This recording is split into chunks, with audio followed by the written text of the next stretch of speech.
My biggest pop culture moment has to be Star Wars. How can it be anything but The Force Awakens? I've been a huge Star Wars fan for a super long time.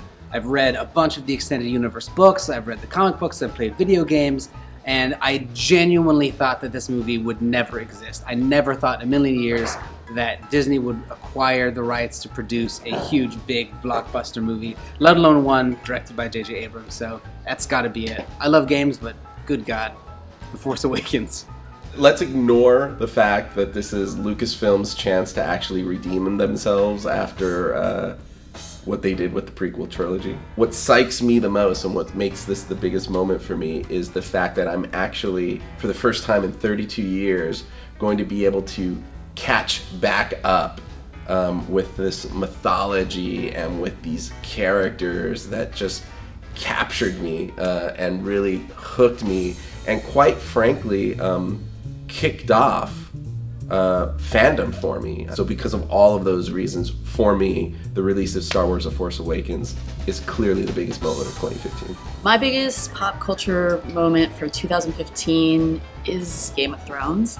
The last season was full of amazing reveals, especially for people who read the books, because a lot of it is new territory. So I'm really looking forward to next season of Game of Thrones, and wouldn't be surprised if it was another big moment in pop culture next year.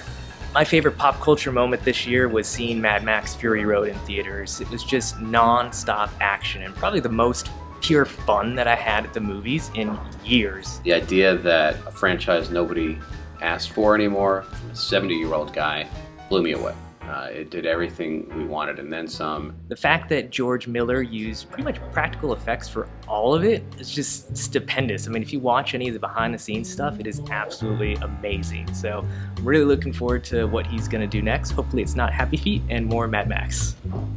My 2015 fan moment was the Daredevil series on Netflix. I was actually one of the few who liked the Daredevil movie that came out a few years ago. I was really excited when it was announced Netflix would do one because I just knew they could get grittier and they could really kind of dig into that Daredevil character and give Matt Murdock his due.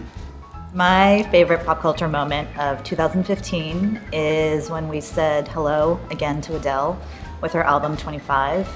It's been 4 years since her last album, and after 30 seconds of her new single was used in a TV commercial, the internet pretty much lost its mind. And I think if you could collect all the tears from anyone who's ever cried listening to Adele's song, probably wouldn't have a drought in California.